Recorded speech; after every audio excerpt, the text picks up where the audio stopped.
Hello, loves, and welcome back to the Power for Good podcast. I'm so excited because today we have Liliana Quintero here with us today. Liliana and I just met recently, and I'm so excited because she has so much magic to offer, some of which I literally just experienced. Hi, Liliana. Welcome. Hello. Thank you so much for having me. I am so honored, truly, to be here with you and have this conversation. Thank you. Yeah, I feel that we were truly destined to meet so much synchronicities and just energy already. So, yeah, grateful to have you here in the space to dive into this beautiful conversation today. Yes. Yeah. The minute I met you, it was like we just went zoom, and we did not. Yeah, we had like a very deep conversation very quick. Yeah. So, I want to start this interview with a question that I ask everyone on this podcast, which is how are you using your power for good? I believe my power is being able to hold space. And the way that I'm using it for good is by holding the space that I do on my online platform, but also on my Red Tent monthly women's circle that I host in my local community every month, in helping women just feel their best and their most authentic self and feel supported and held, and finding also natural ways to age gracefully. Mm, I love that. Can you tell me more about the red tent? I haven't been able to make it yet, but I'm so excited and heard so many good things. Tell us about the red tent event that you do. Yeah, so the Red Tents really stemmed from a very deep childhood or teenage wound of having to be motherless at 14 and fatherless since I was one.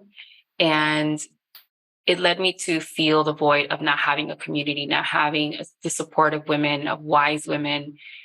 And it just led me down paths that I wish I didn't go down if I would have had that support of a tribe, right? Mm, And in my self healing journey, self love journey, self discovery journey with holistic medicine, holistic beauty, especially facial reflexology, it just led me down to a path of deep self care. And took me down the path of healing my womb because that's where my blockage was coming from when I first started facial reflexology. At the moment, I was experiencing deep pain in my breasts. They were enlarged, they were painful, they were tender, they increased in size like tremendously. I went from a small C to a double D. And at the time, my teachers work on the female reproductive system because the breasts are intimately linked. And so I did. And she said, make sure you stick to the protocol for 21 days and don't miss a day. I tried it a couple times and I would miss a day. And she's like, I'm not giving you the certificate until you complete the 21-day protocol. So she was very strict about that. And I'm glad that she was, because after I want to say 2 weeks, the pain went away. And within the 21-day protocol, my breasts went back to their normal size. And it's been ever since. And even, wow. yeah. And even I think a year ago, they got a little bit off balance, but nowhere near. And I just started doing the same protocol. And again, it's amazing what it can do. And so that led me down to, okay, what other blockages am I having in my womb space? What other traumas, what other what else can I work on? And when you're doing the search and you're doing the healing work, it takes you down this path and you start to meet people and things come across your energetic field. And I came across this womb science immersion program, and then I did that. And then that led me down to, oh my God, there's ancestral trauma that I didn't even know existed within me and in my womb, and with my lineage, my women in my family, and my sister and my mother. And then that led me to search, deeper into that, and sister wound, mother wounds. And then I came across the Red Tent. And I was just talking about, the ancient tradition of women coming together during their menstrual cycle. And retreating from society, retreating from their duties, and just resting, retreating, not doing, not cooking, not working, just being in sisterhood. And I didn't know what sisterhood was when I came across this, red tent concept. I didn't understand it. But I just knew, I was like, something is calling me to it. And again, just from doing all the womb healing and whatnot and connecting with my cycles. And I'm like, okay, wow, like I never was taught this information. I was never taught that I need to rest during my cycle, that I need to eat certain foods during my cycle. So the Red Tent is really a space for women to learn about how to take care of themselves as women, which unfortunately in today's societies, we don't have a lot of, now we do, now it's growing.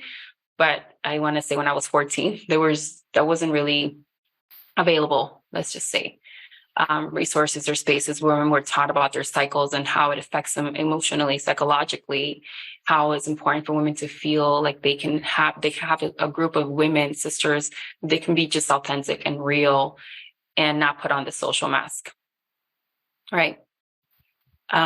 So yeah. So when I just came across that, I was like, I have to do this for myself, for my younger self, but also for any other woman that might be in the same shoes, right? Of not feeling like they have a tribe, they have a supportive women's group. And yeah, so it's been fascinating. I love that. It's so beautiful that you put together the red tents and, recognize the importance of sisterhood. And I think our society really is really not built to bring women together, and we continue to have in our daily lives and in work and in school to tear each other down. I had an experience growing up where I was really bullied by women and older girls, and I made a commitment even in high school when I became the older girl that I was going to be really nice to the younger girls. And so I used to have these little girls that would follow me around. They started calling them my minions because I was like, I'm protecting them. And I didn't realize it then, but that was like the beginning. That was the beginning of my mission of like helping women heal. And it wasn't until recently, though, this past year when I did the women's retreat, that I think I truly understood sisterhood, that I felt it, the importance of sisterhood and what it really means. What do you think? Why is sisterhood important? Why is it important to come together as women? And Oh, why do so many women continue to not to compete against each other, to tear each other down rather than, to connect in this way? Yeah, for me, you can't do this work alone. If you think that being an independent woman, I believed in that concept at one point. I was very proud of being independent, single woman, mother. It's actually very heavy to carry that shield, that persona. And when you can actually be authentic and real and say, I need help, sister, being vulnerable, I think that is true strength. And having that support of other women makes you a stronger person, right? Knowing that you have somebody that will not judge you, will not, look down on you, will not gossip, will not try to, she will not enjoy you being in suffering.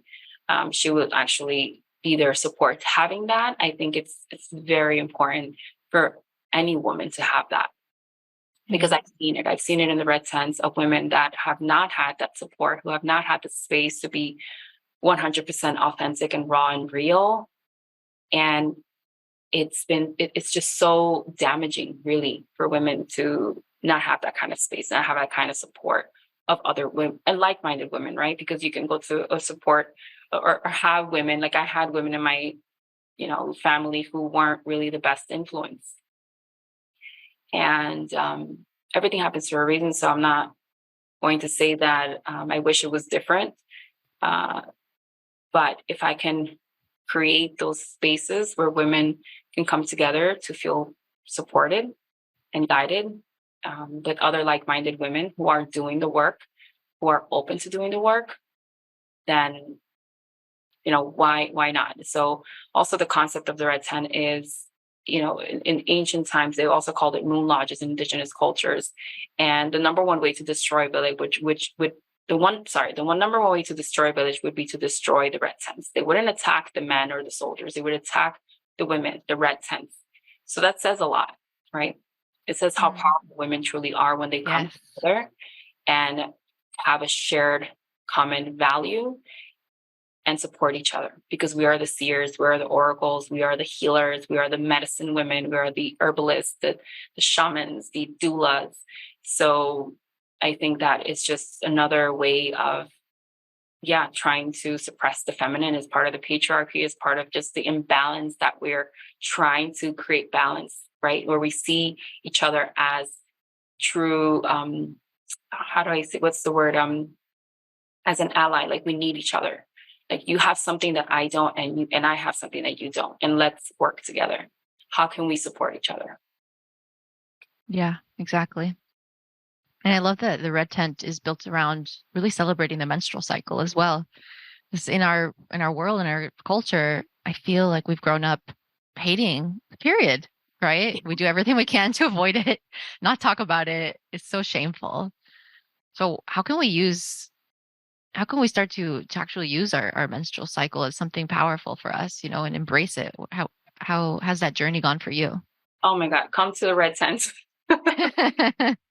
Because we talk a lot about this, and this is what one of the things that fascinated me the most about the red tents when I started studying it to become a facilitator. It was big on demonstration and learning about the powers and learning about the importance on how to take care of ourselves during the cycles and how it affects us. And it's just, what I learned and what's been helpful for me is that those times are meant for a woman to rest, and for her to not be cooking and active and doing strenuous workouts. And you're also the most sensitive. Naturally, you're the most triggered. You're also the most intuitive and psychic. So it's really a time of sacred moment to just connect with other like-minded women who then become mirrors, and things will just start to open up. It's like you're opening a portal of just divine wisdom that exists within you, which it's inside of us women. And there's just so much knowledge in there in that moment when you're literally like going through a death and rebirth. Every month you're going through a ceremony. And so how would you treat, let's say, a bleeding, animal that's bleeding? What would you do? Hmm. You Yeah. would take care of it. You would rest. You would, give it love. And so there's a lot of self-care practices and baths and just like, massaging and, face masks. So we do different activities in the red tent. So we'll do things from like painting. We painted our vulvas, one red tent, and we do mandalas, or we'll do lanterns, and it just depending on the season and energetic field of the new moon. So depending on the energy field of the new moon, we'll do different activities based on that, just to understand like how we are affected through the new moon and how we can use that energy to move forward, right? Yeah. And you're Yeah, like, so right. I think it is really a time of wisdom. It's something I've realized recently too. I've been on my journey. I recently got off birth control, and I've just been really connecting to my cycle and letting it guide me. And I realize a lot of the time that people, they call us bitchy or out of control, emotional during the period. It's actually really not. If you let it guide you, there's clarity in that. And if something I've realized with my husband is that a lot of times things that I've been holding in that I don't say to him that are making me mad, or things with, going on within our relationship during my period, I say everything. I say it all. It comes out. And then we have so much more peace afterwards. And it's really good for our relationship. yeah, And so, yeah, it's actually, and so, some people might look at that and be like, oh, she's going off, she's going emotional. She's like, but we've realized that actually it's something really beneficial. yeah, it's really beneficial. And it's even more beneficial when you go to a space where women, multiple women, not just one woman, is holding that space for you. Hmm. Right? Because it creates a container. So all the women are there holding you, and you feel very held. You feel as if like you can just let it all out. I swear women, I vomit, and women vomit all the time in there. And I mean vomit energetically. It's just things that Yeah. have built up and bottled up inside your womb that causes a blockage, that causes a clogging, a stagnation inside of you. Right. So until you don't express those emotions or those moments of vulnerability, or just like, hey, this is what happened, this is how I fucked up and I did this, and just being real, just like not putting on that social mask. It's needed for women to do this on a monthly basis, but also in a conscious way. We're not going there and just saying, okay, this is what I did. And oh, well, no, it's like, okay, you did this, but what have you learned from that? What wisdom have you extracted from that mistake, from that, that failure, right? Yeah. It's Yeah, also, exactly. looking at it from that perspective as well. And so one thing that it's beautiful is that everybody becomes a mirror for you. Every single person will start to speak, and you'll see how we're all connected. And then you see that, oh, I'm not crazy. I'm not alone, Mm-hmm. right? Because we can feel very alone in those moments for us women when we feel all these emotions because we're so intuitive, we're so sensitive during that new moon or during our menstrual cycle that we feel sometimes crazy, right? We Yeah. feel like I'm going crazy. Like, why am I so depressed? Or why am I have so much anxiety? Or why do I feel this? Or why do I feel that? And when you come to a circle and women are all sharing and they're all like spilling their guts, you're like, oh, got it. I'm It's not alone. There's no shame in the tears. There's no shame in these no, feelings. Yeah. it's like we're not perfect all the time and we're not meant to be. Yeah.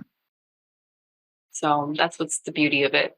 It's the uh, not holding anything inside and just feeling like, okay, I can just pour my heart out right now and I'm not going to be judged. I'm not going to be criticized, and women are going to hold me. And so we're also taught how to hold space, because that's another thing that we weren't taught. We weren't taught how to hold space for one another and how to hear each other out. So one thing that we do is, like, every woman gets a chance to speak and nobody else is allowed to speak, but she's speaking. Mm, And once she's complete, if you want to say something to her, you have to ask, may I say something? I love that. I can't wait to come to the next red tent. Find my first. I'm so excited. Oh, I can't wait either. You'll love it. We'll love you, all the women there. Yes. So I want to talk a little bit about how you got into this work. How did you transition from your 15 years of being in the beauty industry to healing world of sacred women, Oh, traditions, well, I mean, rituals? we've talked a little bit about it. Started off very young. I came to from Colombia when I was 8. My mother was a single mother, and um, I grew up with her, and she was very into self-care, very into Colombian women are very into that um, physical appearance and always appearing like poised and perfect. And, we're very polite and we're very like, always have to pretend and show to everyone that we're all put together. But indoors, inside, the home is a wreck, right? Families are broken, but nobody says anything.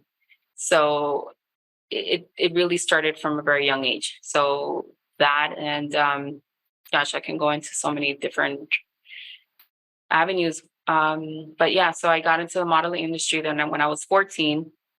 That was an experience. That was a journey, which created a lot of like eating disorders, bulimia, um, negative self-image, negative self-talk, self-hatred, and just the image I had of myself. I did not see myself as beautiful, even though everybody was like, "You're so beautiful," but I did not feel it. I was like, I don't see Yeah, I what you feel that. see. And so I got into the skincare beauty world because I was experiencing acne, and nobody in my family has acne. And so I was like kind of like the black sheep, or they would look at me like, well, why does she have the acne? My sister has perfect skin. My mother has perfect skin. And so I got into this field because I wanted to help myself, but also other women. And also in modeling school, I discovered, because I always felt very ugly. And so with the modeling school, what I learned is how to enhance my natural beauty. Like certain skin tone, like depending on your skin tone, certain colors are going to look good on you and complement your skin tone. Your eyebrows, depending on your face shape, it's going to complement your face shape. Things like that, right? Like the shadow placement, where to place the eyeshadows. Like they taught you a lot of etiquette and just how to just enhance your natural specific features. So having that experience, I was like, how many other women feel the same? How many other women just don't know how to style their hair, how to, shape their eyebrows and what colors look good on them? It really helped me with my self-esteem a lot. But internally, they were still like, was avoiding it. Like I didn't feel very confident and beautiful. So, and then experienced acne. I went to esthetician school, and again, it's just I was really deep into it. I did it for 15 years, and I tried it all. I tried, you name it, I tried it. You know, I tried the peels. I tried Accutane. I tried everything to get rid of this acne, and nothing was working.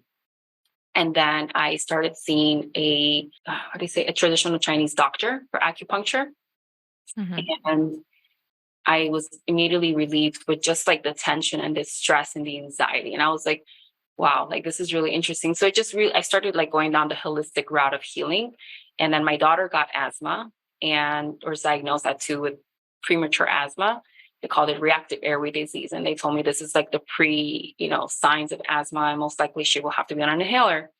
And so I went on this huge, deep search of like natural, holistic remedies for asthma. And I did herbs and essential oils, and she doesn't use any inhaler. So, Wow.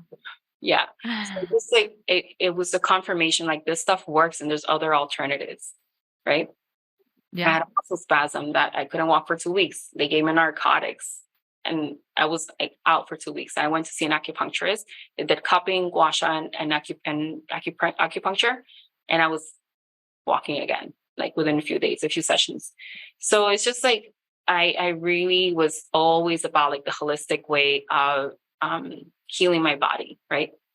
Hmm. And my daughters. So when I came across facial gua sha and facial reflexology, I was already like in the how do you say, in the industry. I was already very like a believer of holistic medicine. So, and I was going still through my acne battles like on and off. So I was like, if this did this to my body, right, what can it do for my face? There's no brainer. Like, of course it's gonna work. And so I went down that route, and then that led me to just go deep into my body. Like facial reflexology really and facial gua sha both took me deeper into my body. Like finding the internal imbalance and healing that. That's more important. The skin is just a reflection of what's happening internally. It's a map. And so it really made me realize like, okay, if I'm breaking out here, this is connected to the colon, and then this and that, and then this element is connected to that, and this element means that, and manifests like this. And I was just like, whoa, what's going on? Hmm. Yeah. I was able to really take care of my body, like for the first time, not just put a band-aid, not just try to slap on a cream. And those are things that can be helpful if you're dealing with acne, right? Like certain creams or whatnot, but it's not going to really do the internal healing, the true healing. So, for anyone listening to this who doesn't really know what facial reflexology is, can you tell us what it is? Yeah. So it's an ancient Vietnamese and traditional Chinese medicine based practice where it works via the nervous system, and you use a tool or a detector made of stainless steel, the one that I have on my website. But you don't need this. You can use anything with a rounded blunt tip. You can use the tip of makeup brush, tip of crochet hook, even your knuckle to stimulate the nerves endings on the face. Then that promote homeostasis and balance on the body. So it works by relaxing the nervous system and get into that parasympathetic state so the body can truly rest, heal, and digest. That's ultimately what reflexology tries to do and its aim to do. And yeah, it also gives you a roadmap as to like where the imbalance is coming from, right? Yeah. So, what is your favorite tool? I know you say you don't need tools, but you sell a bunch of magical tools. Which one is your favorite? I mean, definitely the magic wand. It will always be my favorite just because of all the amazing benefits that it offers. It's like a 501 tool because it helps with calming the nervous system. It can help with headaches. It can help with menstrual cramps. It can help with PCOS. It can help with infertility. It can help with tension headaches. It can help with TMJ. I've had people who got off Botox to do and did this instead for their TMJ. I've had people who don't take prescription medications for their not prescription medication, sorry, over the counter medications for menstrual cramps. They used to have to take menstrual medications. They don't need medications anymore with this, just using this practice. So it has multiple use. So it's very similar to acupuncture, the same kind of concept. It's just freeing the energetic pathways, promoting balance, and removing any blockages physically, emotionally, psychologically, and spiritually that are prohibiting everything to work in homeostasis.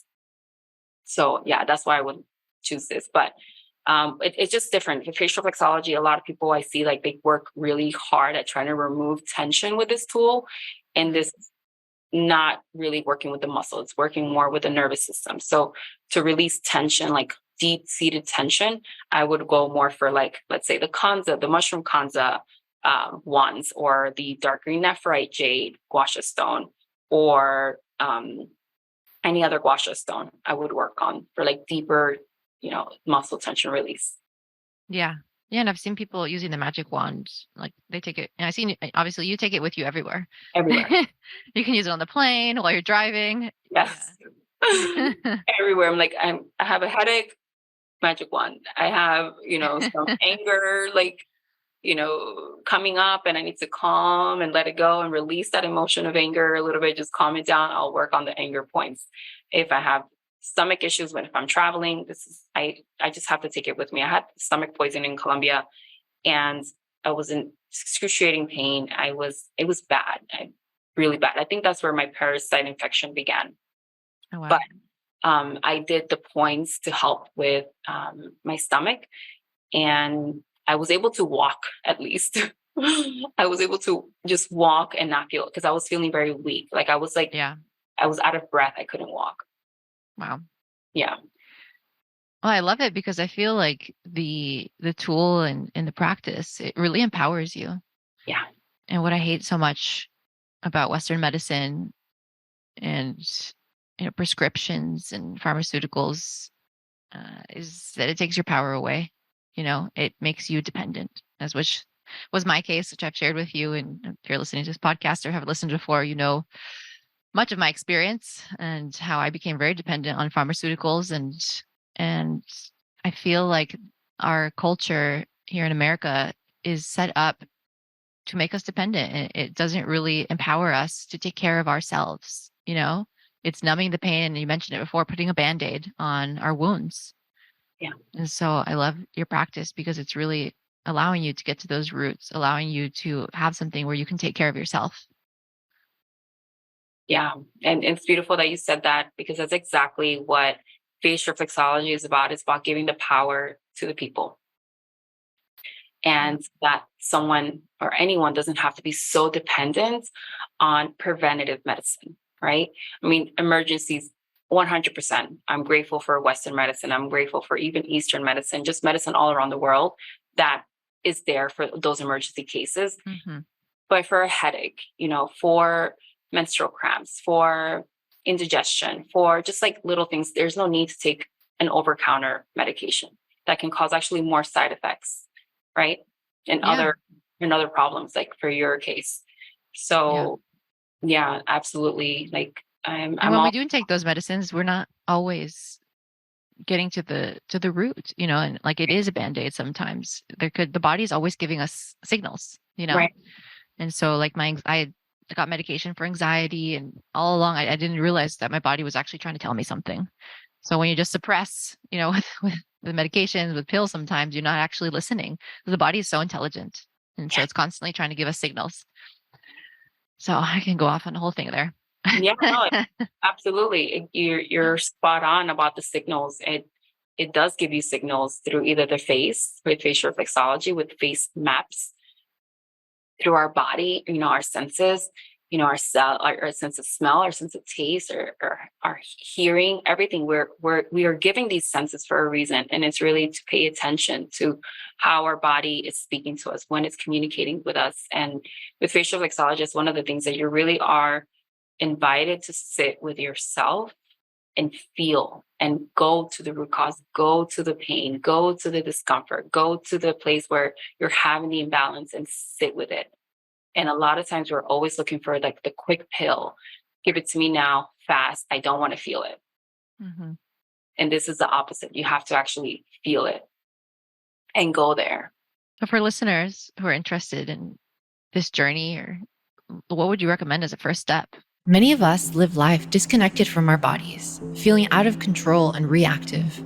We lose control of our emotions, scream at our children, the dog, our partners, and this affects our lives negatively. It hurts our relationships and ultimately it hurts us. Breathwork has been one of the most powerful rituals that I've developed in building a better relationship with myself, my body, and my emotions. Through breathwork, I'm able to move from a reactive state to a proactive state, and this has positively changed my life, my relationships, my health, my career, and ultimately led me on a healing journey. So that's why I'm so excited to announce the launch of my new platform, Ray Rituals, a membership community that offers on demand breathwork practices that you can integrate into your everyday life to energize, balance, and relax your mind and body while supporting you in healing. Through Ray Rituals, you can build a breathwork practice where you instinctually start to come back to your body and are able to process your emotions and release them. It's an unlearning of what the world has taught you to push your feelings down, to distract yourself and keep going, but instead to pause, to breathe, feel, and move. It's simple, it's quick, and it's effective. Join me and sign up for Ray Rituals. It's time to take your power back, one breath at a time, at rayrituals.com.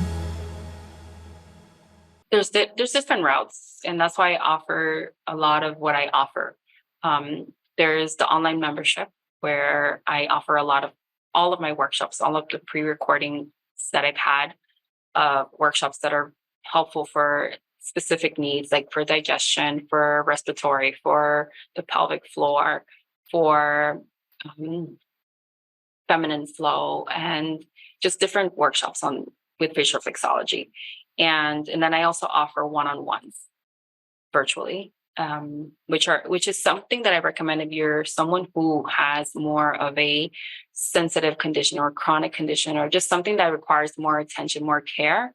Like if it's just like you want to learn how to use facial reflexology for even for your children, there's a child flow workshop for like reducing pain, reducing fever, helping with them with sleep. That's a great workshop. So it just depends on, what journey are you at right now? Are you needing that one-on-one space where you need somebody to talk to really get to the root cause and trying to find like where the imbalance is coming from? Right? Because sometimes someone doesn't have a roadmap and they don't know where to go. They just need somebody to guide them. Then I would recommend the one-on-ones. If you're someone who knows exactly where it's coming from, I need to work on my digestive system. I know where the root cause is coming from, and I want more support with that with facial reflexology. Then you can do the digestive flow workshop, for example, which is also available individually on my website. Some of the workshops, not all of them. Some of them are exclusive for members. But then even just, I would recommend like sitting yourself with this tool and really being intentional with it. Like don't rush, don't try to find the answers, just trust your body, knowing that it has the capacity and the ability to heal itself, right? So just sitting with yourself and just maybe intuitively breathing in and just, feeling and noticing where you notice these little slight changes in your skin around your face. And when you find those tender points, you want to stay there a little bit longer. So it's kind of similar to foot reflexology. If anybody's done foot reflexology or hand reflexology, you want to find the areas that feel tender, the pain points. And when you find those pain points, you press, then you stay there and you release that tension, energetic blockage. Like right now, I just found a pain point here in my hand. So it's the same thing. It's looking for those areas that feel different, maybe tender, maybe a little bit painful. It shouldn't be that painful. And then sitting with it and breathing. And make it like a meditation practice, right? A presence practice, stillness practice. Beautiful. Thank you for sharing that. You're welcome. Yeah. And I know you mentioned too, if you don't have the tool to start, you can use your finger, right? Yep, your finger, the tip of a makeup brush, anything. Yeah. Yeah. Anything with a rounded tip. Yeah. I've seen you sharing a little bit about oral care. And I was curious, why is oral care important? How is that tied into all of this? What are some practices or tools? Yeah. So my oral care journey began very long time ago when I had a cyst in my mouth from a root canal infection that was not detectable through x-rays. Um, and I was in excruciating pain. Like the pain ran from where I had the root canal and all the way to my brain. I mean, I was in pain. And I went to the emergency. They gave me narcotics, of course. And I went to the dentist. They're like, we won't be able to tell what's happening until we go in and see what's happening. Well, thankfully, I went the time that I went because they found a large cyst, like in the roof of my palate, but deep and Mm, pretty close to my brain.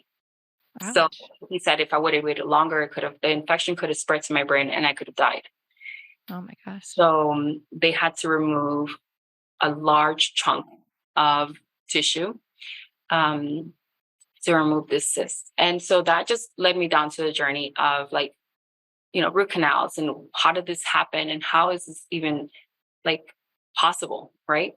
And so with traditional Chinese medicine, it's like everything is connected. That's what I love about it. It's that they find the connection to everything, like nerve endings on your face, points in your face correlate to certain organs, and the same with your teeth and mouth. So even with your tongue, a lot of Chinese doctors, they will read your tongue and see like where the imbalance is coming from, just from your tongue. The health of your tongue says a lot. And so the same with your teeth. The teeth are connected. The nerve endings are connected to certain body parts, certain organs through the brain, through the central nervous system. So, using fluoride or using some toxic chemicals that are available in just conventional, healthcare or oral care products, like alcohols and fragrances and parabens and whatnot, that can cause an imbalance in your microbiome, your oral microbiome, which then is also attached to your gut. Everything is connected. Like your gut is also impacted through your nervous system or connected through your nervous system, through your oral, through your teeth. So by using more holistic, more natural products that actually that can help improve the microbiome of your mouth, it's going to help with your gut healing and also your skin healing because it's, again, everything's connected. And so when I began that journey of just using holistic, natural tooth, or teeth products or oral care products, I really started seeing a shift in my like breath. I started seeing a shift in the plaque buildup. I started seeing a shift in I'm on a deep gut healing journey also right now, like Hmm. really, really deep gut healing journey, like I shared with you. So everything that I'm finding out and all the research that I'm doing, I'm just noticing how much everything impacts the other, right? This impacts All that. connected. Yeah. So I am just cleansing and I am just nourishing myself from the inside and making sure that I am giving my body what it needs to flourish and not cause even more imbalance than there already is, right? Hmm. Um, so yeah, so that's why I'm on this oral holistic care journey and sharing that because I'm like, how many other people are probably going through the same thing, you know? So true. Yeah. Yeah, and everything is really connected. It's Thank you for sharing that, and I'm so happy that you were able to check that out before it became something Yeah. bigger. Yeah. So, So there's been, yeah. studies of root canals and how it affects your mood, how it affects your cognitive ability, how it affects your everything, hormones, like because depending on the tooth that it's on, it's going to affect that organ. So it's Mhm. really in holistic dental. I'm not a dentist, so please don't quote me or or come after me. But I know that there's certain, complications that happens when you have a root canal because especially if you have mercury in the filling, like a metal filling, that's even more, um, yeah, more dangerous than that. And So, have you heard that that cysts can be tied to anger? wow, I did not hear that. No. No, I've I've read that before because my husband had a big cyst, so we made that connection before. And I didn't know if that's something that you explored. Had different things show up, in our body for different trapped emotions. But Trapped emotions, possibly, from yeah, childhood things and not being able to express the emotion also. I think it's a huge one, especially for women. We were told, you can't show anger, you can't look Yeah. unpleasant, and that's bad. And they'll call you a bitch if you show any signs of anger, right? Or emotions, I On that note, I want to ask, what does it truly mean to be a wild woman? mean. Oh, wow. This one's good. For me, to be a wild woman is a woman that is in tune with nature, in tune with her cycles, and not afraid to get dirty, not afraid to get messy and, feel the earth and dance and express her sensuality, express her femininity, express her wildness in a safe container. um, yeah, just willing to take the risk, willing to just be in her most authentic self, like just being her body, like feeling her body and not caring how she's going to impact others if they're going to feel uncomfortable if she expresses that side of herself, right? Hmm. Because she knows actually it's going to be a service to humanity. And how does someone connect to that? How did you? Uh, I want to say it's not just one thing, and it's a daily practice. It's not like you go in one day and you're going to connect with that wild woman. But I would say dance, it was a real beautiful gateway for me.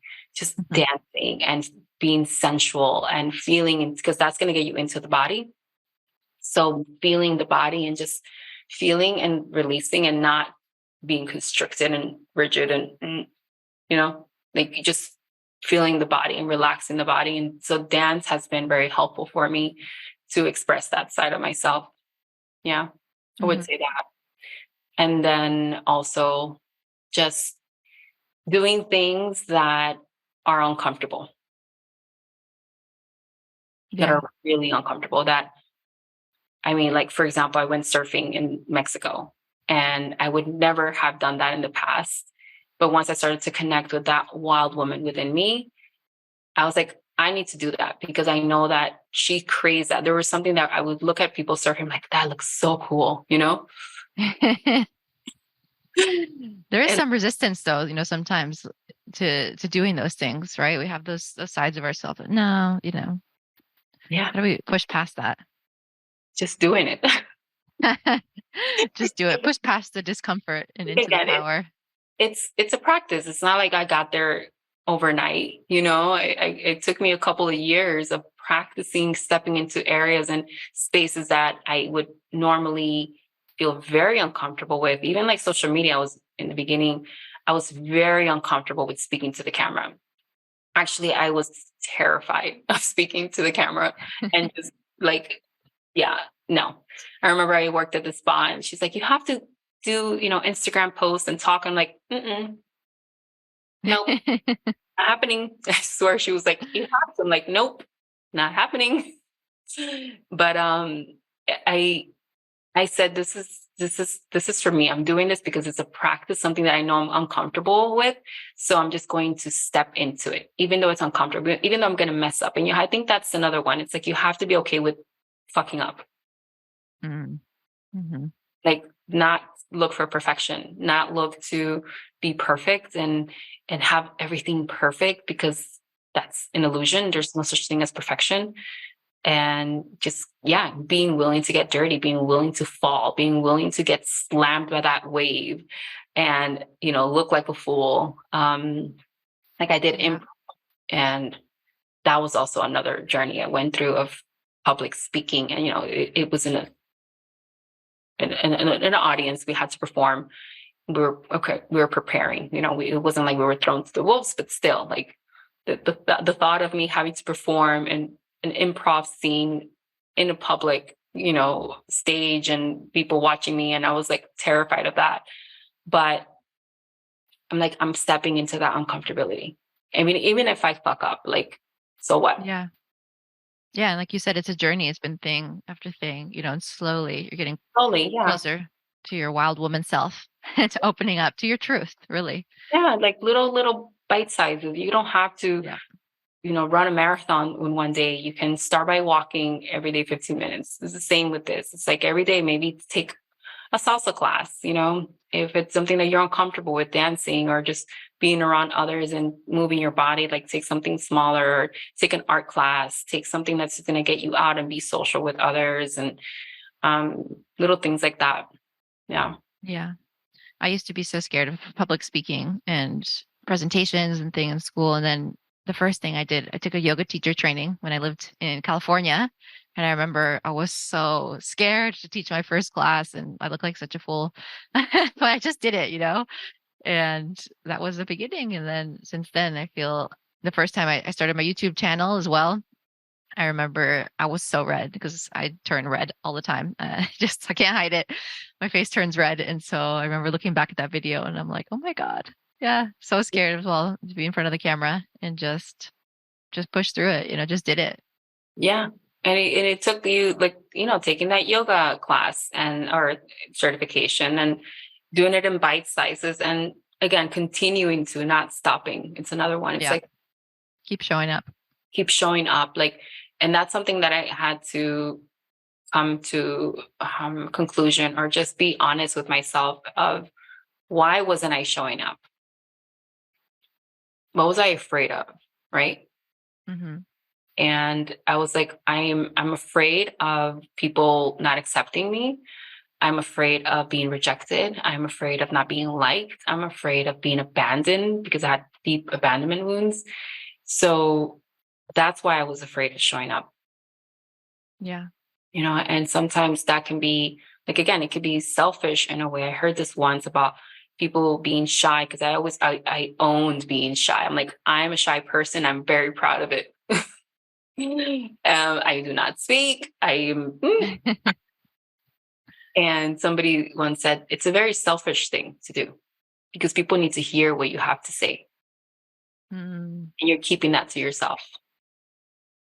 And I was like, oh, it's like, oh my God, you called me out. Wow. And so it just like made those things that you hear that just make a little trigger and glitch in the system, in the program. And so that led me unconsciously, I wasn't aware of it, but just to, why am I this way? Why am I not speaking? Why am I not speaking up? And I made it a commitment to myself of showing up, because I do have something important to say. I have gone through many challenges and hardships that have taught me a lot, and I have gained a lot of wisdom from that. And it's a responsibility to help somebody if you can, right? Yeah. To direct them differently, right? To gear them in the proper path. Yeah. Well, take it from us. If you're listening to this, Yeah. speak up, share your story. You never know who you're going to impact, You really don't. You never know. I think when you share your story, when you speak up, you share, it creates space. And like you said before, to make others feel less alone. Yeah. Absolutely. That's what it's all about, I think, community, supporting each other, connecting. Yeah. Yeah. I mean, you can't connect. And that's also like a wall that I built. Like, I do not connect. That intimacy aspect was unfamiliar for me. It was like foreign territory. And so I build these walls, right, of shyness, of whatever, to not connect, to be here. Like, I'm only going to allow you to get so close.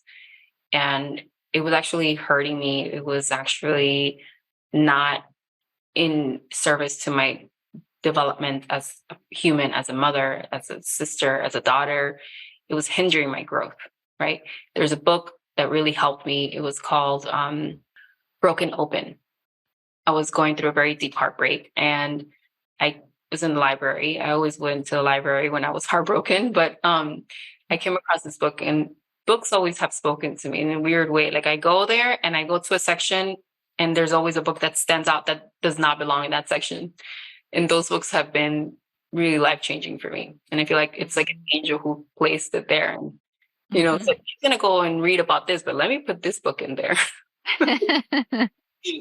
And so it was about, how painful it is to be to constrict yourself, to not speak up, and to not blossom. And like, it's like there's a poem by the author. Sometimes I can't reread it, but it's something about sometimes it's more painful to stay tight as a bud than to actually open up and blossom. And I was like, oh my God, I'm not blossoming. I'm not, like, I'm constricting I was like this. I was like, nope, I don't want to grow. I don't want to challenge myself. I don't want to Yeah. stretch. And growth requires like stretch and expansion and, breathing and letting somebody get close to you and tasting. And I was not doing any of that. I was just, nope, I don't want to feel. I don't want to touch. I don't want to. Mhm. Yeah, and it's lonely. Very lonely. Yeah. Yeah. Well, I'm so happy that you've blossomed. And I think we go through a lot of, the butterfly cocoon, where we go back to the Yeah, cocoon and blossom again, to the cocoon and blossom again. And that, definitely. yeah. Which actually leads me to my last question, which is, have you experienced a spiritual awakening, which I know you have, probably many, Mhm. maybe one that you would like to share with us? Yeah. So spiritual awakening, like you said, there's multiple awakenings, because it's like you're in this program and all of a sudden you get a glitch and you have a little mini awakening, and then another Mhm. glitch and then another mini awakening. And it's just that reprogramming, those states are multiple, not just one big one. But if I can share one that was, I think, really, really impactful, was when I left a abusive relationship that was more mentally and psychological than physical. But it led me down to like feeling the worst pain that I ever felt. Like, it brought me to my knees, and it brought me to, for the first time, like looking at myself in the mirror, and instead of pointing the finger at whoever was causing me the pain, I turned the finger and I went like this.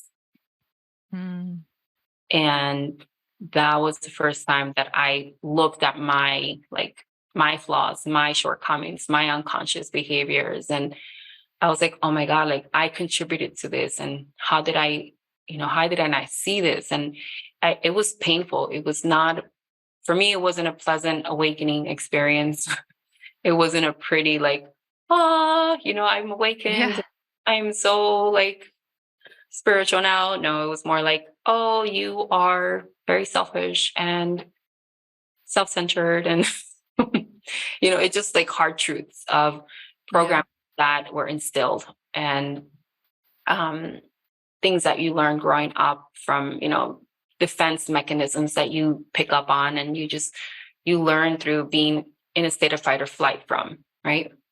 Mhm. And so from being in that state of fight or flight for so long, I built this protection mechanism where I was always in defense. I was always like, who's out to get me, like, Yeah. so that moment I was, for the first time, just like, oh, I'm the person who I need to look out for. Oh, So thank you yeah, for that sharing that. that led me down to just going deep. And when you're in those moments, I think it's where universe, God, however you resonate with that source, that universal force, is when he or she or they speak to you. It's where they really enter, because you don't have any other gateway. You don't know the answers. You don't have the tools, and you're very humbled, and you realize, like, oh, there's something much higher and more powerful than me, and I need to seek out for help. Right. And so I started seeking out for help. That's beautiful. And I think, like you said, spiritual awakening it's not always magical, angels flying around. It's like a death, painful, a rebirth sometimes. Yeah. And sometimes it's beautiful. Sometimes I've had moments of where I'm like, oh my God, love. I just feel love. And that's all I feel. And I love everybody. And everybody is God. And I see God in everyone. And I just love everyone. And there's moments where it's like, So you got it all. I just died. Yeah. I'm A new me fine. is being born and it's a painful rebirth. Yeah. Oh, thank you so much for joining me today on this podcast, for sharing your magic, tools, practices. Before this podcast today, Lily and I did a little bit of a mini session, facial reflexology, and we went deep again so quickly. She had me in tears. It was amazing. If you get the opportunity to work with Liliana, definitely you're lucky. Mm. Just grateful for our time together. How can people connect with you, work with you, find you? Thank you. Thank you for just allowing me to enter into your world and you sharing your world with me, because I always find it really empowering to learn from others as well, like their journey. And it's interesting because it's always connected to somehow, like I'm connected to you somehow, in that journey. Mhm. So as much as you're healing, like I'm healing as well. Yeah. And yeah, so the way that you can connect with me is, I have everything on my Instagram and socials, like the links and everything, Wild Lily Organics, and my website, wildlilyorganics.com. And yeah, I offer one-on-ones virtually. I offer holistic, natural alternatives to beauty, to Botox with gua sha, facial cupping, facial reflexology, and all the good stuff, and a membership as well, where if you want to like really dive deeper into these practices and be consistent with it. And it's month to month, so you can cancel anytime, but you could try free for 3 days and see how you feel within the space. And I do monthly red tents, online red tents there. I do monthly new workshops. I invite guest speakers, which you're going to be on there as well soon. And Yay. yeah, so it's a great space just to learn about holistic ways to take care of yourself as a woman. So beautiful. Definitely connect on all the spaces with Liana, her tools. And yeah, thank you so much for joining us. Thank you. Thanks everyone for tuning in and having fun today with us. Sending so Yeah, much love. thank you.